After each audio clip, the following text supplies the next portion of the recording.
కలియుగ వైకుంఠం తిరుమల. ఆ కొండ కోనల్లో వెలిసిన దేవదేవుడు శ్రీనివాసుడు.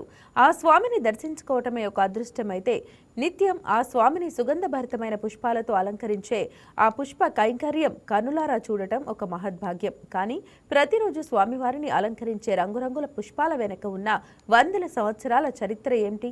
అనంతాళ్వార్ మొదలుపెట్టిన ఈ సుగంధ యాత్ర నేడు ఎలా కొనసాగుతుంది? ప్రతి గురువారం గర్భాలయం ఎందుకు పుష్పవనంగా మారుతుంది? అసలు స్వామికి సమర్పించే ఆ 8 రకాల ప్రత్యేక మాలల విశిష్టత ఏంటి? భక్తికి నిబద్ధతకు నిదర్శనమైన తిరుమల పుష్ప కైంకర్యం అనే ఈ అపురూపమైన భక్తి యజ్ఞం గురించి, దాని వెనుక దాగి ఉన్న వేల మంది భక్తుల శ్రమ గురించి ఇప్పుడు తెలుసుకుందాం. సప్తగిరుల నిలయం తిరుమల. భక్త కోటికి కొంగు బంగారం శ్రీనివాసుడు. ఆ దేవదేవుడికి నిత్యం జరిగే సేవల్లో అత్యంత సుందరమైనది, సుగంధ భరితమైనది పుష్ప కైంకర్యం. ఆ శ్రీనివాసుడు నిత్యం భక్తుల కోరికలను తీర్చే కల్పతరువు. శ్రీవారికి అత్యంత ప్రీతిపాత్రమైన సేవ ఏదైనా ఉందంటే అది ఆయనను పుష్పాలతో అలంకరించే ఈ పుష్ప కైంకర్యమే. శతాబ్దాల చరిత్ర కలిగిన ఈ సేవ కేవలం పూల అలంకరణ మాత్రమే కాదు, ఇది ఒక అంతులేని భక్తి యజ్ఞం. కాలం వెనక్కి వెళ్తే స్వామికి పుష్పాలకు ఉన్న అనుబంధం గురించి తెలుస్తుంది.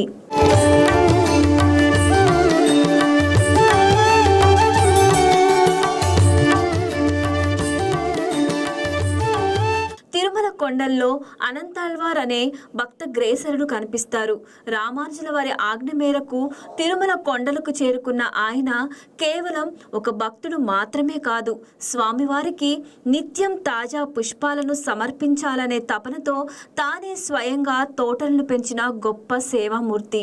ఆయన నాటిన ఆ పూల మొక్కలు నేడు వందలాది ఎకరాల విస్తీర్ణంలో పచ్చని ఉద్యానవనాలుగా మారి స్వామివారికి నిత్య సుగంధాలను అందిస్తున్నాయి. ఆనాడు అనంతాళ్వార్ నాటిన భక్తి బీజం నేడు వందలాది ఎకరాల పచ్చని ఉద్యానవనాలకు ప్రాణం పోసి తరతరాలుగా ఈ దివ్య సేవను సజీవంగా ఉంచుతోంది. ఓం నమో వెంకటేశాయ.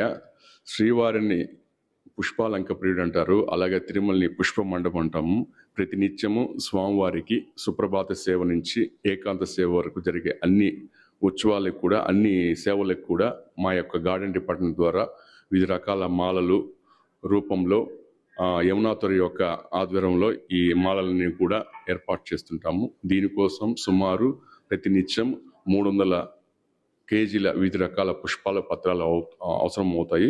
వీటితో పాటు ప్రతి గురువారం స్వామివారికి పూలంగి సేవ అనేది ఉంటుంది. ఈ పూలంగి సేవ కోసం సుమారు 80 నుంచి 120 కేజీల వివిధ రకాల పుష్పాల పత్రాలు అవసరం అవుతాయి. అలాగే ప్రతి నెల మనకి పౌర్ణమి గరుడు సేవ ఉంటుంది. ఈ గరుడు సేవ కోసం కూడా మనం సుమారు 60 నుంచి 80 కేజీల వివిధ రకాల పుష్పాలతో ఈ యొక్క గరుడు సేవ మాలని ఏర్పాటు చేస్తాము. వీటితో పాటు మనకి సంవత్సరం మొత్తానికి కలిపి సుమారు 2,90,000 కేజీల నుంచి 3 లక్షల కేజీల వివిధ రకాల పుష్పాల పత్రాలు మనం వినియోగిస్తుంటాము. అలాగే మనకి తిరుమలలో సుమారు మొత్తం ఈ 300 కేజీల వివిధ రకాల పుష్పాలు అవసరం అవుతాయి ప్రతిరోజు. ఈ పుష్పాలు సుమారు 70 నుంచి 80 కేజీలు తిరుమలలో పండిస్తున్నాము. రిమైనింగ్ 220 కేజీలు మనకి చెన్నై, సేలము, శ్రీరంగము, కంచి, అలాగే బెంగళూరు నుంచి దాతలు పుష్ప కైంకర్య రూపం భాగంగా పంపిస్తుంటారు. వాళ్ళకి ఫ్రీ ట్రాన్స్పోర్టేషన్ ఫెసిలిటీ మనం ప్రొవైడ్ చేస్తాము టీటీడీ తరపున అండ్ ఏపీఎస్ఆర్టీసీ బస్సుల్లో. దీని ద్వారా ప్రతినిత్యం మనకి ఈ పుష్పాలన్నీ కూడా తిరుమల చేరుకుంటాయి. వీటితో పాటు తిరుమలలో సుమారు 80 కేజీల వివిధ రకాల పుష్పాలను పండిస్తున్నాము. ఈ రెండు కలిపి 300 కేజీల పుష్పాలు స్వామివారి యొక్క మూలవర్లకి, అలాగే ఉప ఆలయాలకి, అలాగే బయట ఉన్న బేడి ఆంజనేయ స్వామికి, వరాహ స్వామికి, తిరుమలంబి టెంపుల్ కూడా ఈ యొక్క పుష్పాలను మనం వినియోగిస్తుంటాము. కాల ప్రవాహంలో ఈ పుష్ప కైంకర్యం ఒక క్రమబద్ధమైన వ్యవస్థగా రూపుదిద్దుకుంది. 1961లో టీటీడీ ఉద్యాన విభాగం స్థాపించడంతో ఈ సేవ మరింత అద్భుతంగా సాగుతుంది. నేడు దాతలు సమర్పించే పుష్పాలు, టీటీడీ తోటలలో పండే పుష్పాలు, ఇతర సేకరణ ద్వారా వచ్చినవి కలిపి ప్రతిరోజు దాదాపు 15 టన్నులకు పైగా పూలు స్వామివారి సేవలో వినియోగించడమే కాదు, వందలాది మంది మాలకారులు అత్యంత నిష్ఠతో, మౌనంగా, భక్తిభావంతో స్వామివారికి కావాల్సిన మాలలను అల్లుతుంటారు.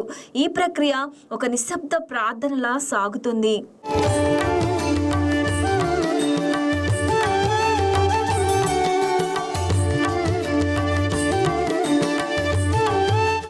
పుష్పాల ప్రియుడైన శ్రీనివాసుడికి నిత్యం 8 రకాల ప్రత్యేకమైన పుష్పమాలను అలంకరిస్తారు. ఒక్కో మాలకు ఒక్కో ప్రాముఖ్యత, తయారీ విధానం ఉంటుంది. మొదటగా స్వామివారి కిరీటం నుండి 2 భుజాల మీదుగా అలంకరించే శిఖామణి హారం స్వామివారి రాజసాన్ని ప్రతిబింబిస్తుంది. భుజాల నుండి పాదాల వరకు వేలాడే శాలిగ్రామ మాలలు స్వామివారి నిత్య సౌందర్యానికి అదనపు శోభను చేకూరుస్తాయి. స్వామివారి కంఠాన్ని అలంకరించే కంఠాసరి మాలలు సుమారు 3.5 మూరల పొడవుతో అత్యంత సుకుమారంగా ఉంటాయి. వక్షస్థలంలో నిత్యం నివసించే శ్రీదేవి, భూదేవి అమ్మవార్లకు సమర్పించే వక్షస్థల లక్ష్మీహారాలు భక్తికి ప్రతీకలు. స్వామివారి చేతుల్లో శంకు చక్రాలకు అలంకరించే ఒక్కో మూర పొడవున 2 దండలు స్వామివారి ఆయుధాలకు కూడా పుష్ప సౌందర్యాన్ని కలిగిస్తాయి. నడుము వద్ద ఉన్న నందక ఖడ్గానికి అలంకరించే కటారి సరం హారం వీరత్వానికి గుర్తుగా ఉంటే, మోచేతుల నుండి పాదాల వరకు వేలాడే 3 వరుసల తావళములు స్వామివారి దివ్య రూపాన్ని సంపూర్ణం చేస్తాయి. చివరిగా స్వామివారి పవిత్ర పాదాల దగ్గర అలంకరించే తిరువడి దండాలు ఆ పాద పద్మాలకే పుష్పాంజలి ఘటిస్తాయి.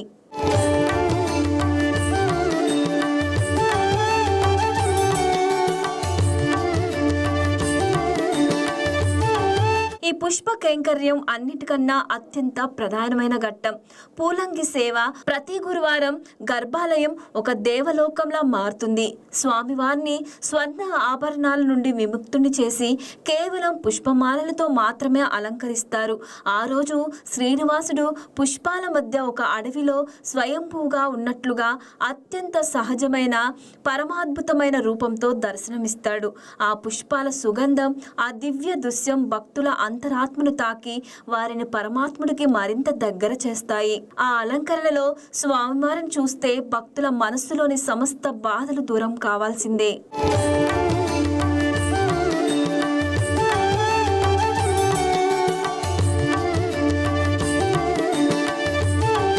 ఈ పుష్ప కైంకర్యం కేవలం తోటల పెంపకం లేదా మాలల అలంకరణ మాత్రమే కాదు, ఇది ఒక యజ్ఞం. అనంతాల్వార్ ప్రారంభించిన ఆ సుగంధ యాత్ర నేడు ఆధునిక సాంకేతికతతో, అచంచలమైన భక్తితో నిరంతరం కొనసాగుతుంది.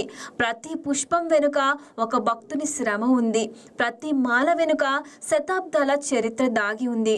తిరుమలలోని గాలిలో ఉండే సుగంధం ఆ శ్రీనివాసుడికి అర్పించే ఒక అనంత భక్తి ప్రస్థానం. ఈ పుష్ప కైంకర్యం కేవలం పూల అలంకరణ కాదు, ఇది కాలాతీతమైన భక్తికి, నిబద్ధతకు నిదర్శనం. ఆ శ్రీనివాసుని పాదాల చెంత పుష్పమై రాలడం, ఆ సౌరభంలో లీనమవ్వటం ఒక జన్మ ధన్యత. మీరు ఎప్పుడైనా తిరుమలలో స్వామివారిని దర్శించుకున్నప్పుడు ఆ మాలల సుగంధాన్ని ఆస్వాదిస్తూ, ఆ పుష్పాల వెనకున్న వందలాది మంది భక్తుల శ్రమను, దశాబ్దాల చరిత్రను ఒక్కసారి స్మరించుకుంటే ఆ దర్శనం మీకు మరింత అపురూపంగా అనిపిస్తుంది. ఈ యాత్ర నిరంతరాయంగా సాగుతూనే ఉంటుంది, భక్తుల హృదయాల్లో భక్తిని నింపుతూనే ఉంటుంది. అందుచేతే తిరుమలలో ప్రతి పుష్పం స్వామి పాదాల చెంతకు చేరాలి. భక్తులు ఎవ్వరూ పూలు తలకు ధరించకూడదు అని టీటీడీ చెబుతుంది.